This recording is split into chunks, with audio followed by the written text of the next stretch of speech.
ശ്രീനഗറിൽ നിന്ന് ലഡാക്കിലേക്കുള്ള യാത്ര ഞങ്ങൾ രാവിലെ 7 മണിക്ക് തന്നെ പുറപ്പെട്ടു. കാരണം 10 മണിക്കൂർ യാത്രയുണ്ട്. അത് 423 കിലോമീറ്റർ വളരെ ദുർഘടമായ റോഡിലൂടെ വേണം യാത്ര ചെയ്യാൻ.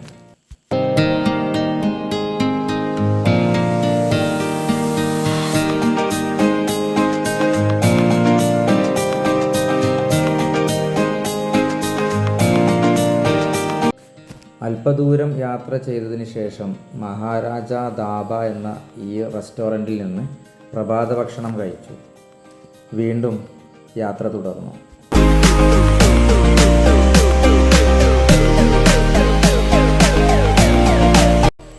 ഇതാണ് സോനാമാർഗ് ടണൽ. ഏകദേശം 6.5 കിലോമീറ്റർ നീളമുണ്ട് ഇതിന്. സാധാരണയായിട്ട് ജമ്മു കാശ്മീരിലെ സോനാമാർഗ് പ്രദേശത്തേക്കുള്ള യാത്ര ശൈത്യകാലത്ത് അടച്ചിടേണ്ടി വരാറുണ്ടായിരുന്നു.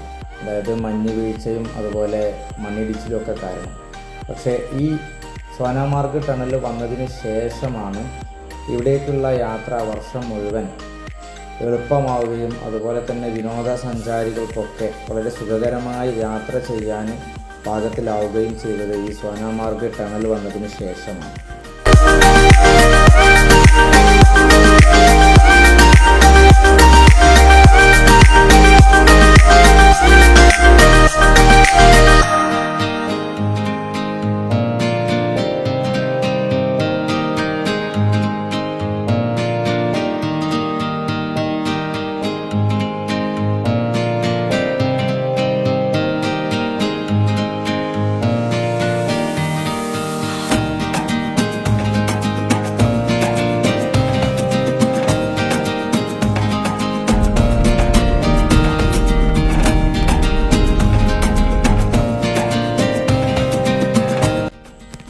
സോനാമാർഗ്, ദ്രാസ്, കാർഗിൽ, ലാമയൂരു തുടങ്ങിയവയാണ് ശ്രീനഗറിൽ നിന്നും ലഡാക്കിലേക്ക് പോകുമ്പോഴുള്ള പ്രധാനപ്പെട്ട സ്ഥലങ്ങൾ.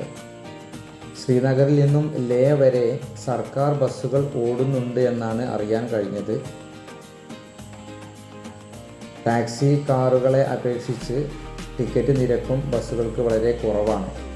പക്ഷേ ഒരു ദിവസം കൊണ്ട് കാർഗിൽ വരെ യാത്ര ചെയ്ത് അന്ന് രാത്രി കാർഗിലിൽ സ്റ്റേ ചെയ്ത് പിറ്റേ ദിവസം വീണ്ടും യാത്ര തുടരുകയാണ് ബസ് യാത്രക്കാർ ചെയ്യുന്നത് എന്നാണ് അറിയാൻ കഴിഞ്ഞത്. ഒരു ടൊയോട്ട ഇന്നോവ കാറിലാണ് ഞങ്ങളുടെ ശ്രീനഗർ ലേ യാത്ര. 22,000 മുതൽ 27,000 വരെയാണ് പലരും വാടക പറഞ്ഞത്. എങ്കിലും ഒരു ലഡാക്ക് വണ്ടി ശ്രീനഗറിൽ നിന്ന് തലേ ദിവസം തന്നെ 18,000 രൂപക്ക് തരപ്പെടുത്തിക്കൊണ്ടാണ് ഞങ്ങളുടെ ഈ യാത്ര. കാണത്തിട്ട് വിറക്കണ കൈ വല്ല് നമ്മളിങ്ങനെ കൂട്ടിയെടുക്കണം തണുത്തിട്ട് ഇവിടെ നിൽക്കാൻ പറ്റാ വിറക്കാണ്, ഭയങ്കര വിറക്കല്. തണുപ്പ് നമ്മുടെ ടീമ് സാലിമ്, ഹൈദർ, ഷുക്കൂർ, പിന്നെ ദിനേശ്, ആവിദ് അലി, പിന്നെ ഈ വിനീതൻ, ഫോട്ടോഗ്രാഫർ ഈ വിനീതൻ.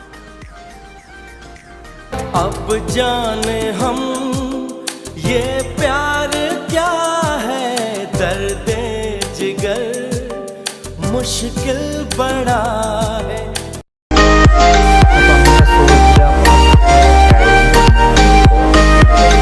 പോയിന്റിലാണ്. ഇവിടെ കുറച്ച് മഞ്ഞൊക്കെ കാണുന്നുണ്ട്.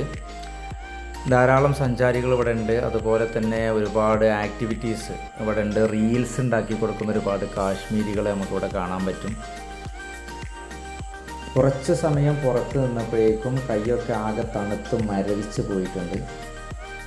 സ്നോ ഉണ്ട് എന്ന് കരുതിയിട്ട് തണുപ്പുണ്ടാവണമെന്നില്ല. പക്ഷേ തണുത്ത കാറ്റ്, അതിശക്തമായ തണുത്ത കാറ്റടിക്കുന്നുണ്ട് പുറത്ത്. അതുകൊണ്ട് അസഹനീയമായ തണുപ്പ് നമുക്ക് അനുഭവപ്പെടും. വണ്ടി പഞ്ചറായി. അപ്പം നമ്മൾ ദ്രാസിലെത്തിയിരുന്നു. കുഴപ്പമില്ലല്ലോ. അന്ന് പഞ്ചറടക്കാൻ വേണ്ടി നിർത്തിയതാണ്. പുറത്ത് നല്ല തണുപ്പാണ്.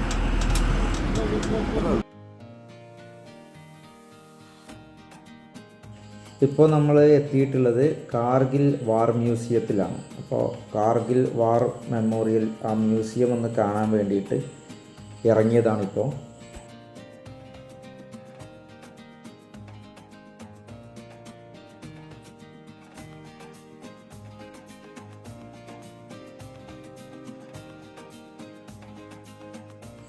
കാർഗിൽ യുദ്ധത്തിൽ ഇന്ത്യൻ സൈന്യം ഉപയോഗിച്ച വിവിധ സൈനിക വാഹനങ്ങൾ, അതുപോലെ പീരങ്കികൾ, ടാങ്കുകൾ, ഇതൊക്കെയാണ് ഇവിടെ പ്രദർശിപ്പിച്ചിട്ടുള്ളത്.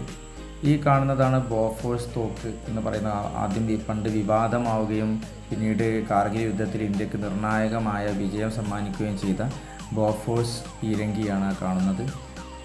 4 ഭാഗവും മലകളാൽ ചുറ്റപ്പെട്ട ഒരു താഴ്വരയിലാണ് ഈ കാർഗിൽ വാർ മെമ്മോറിയൽ സ്ഥാപിച്ചിട്ടുള്ളത്. ഇവിടെ ഒരു ജ്യോതി അണയാതെ കത്തിക്കൊണ്ടിരിക്കുകയാണ്.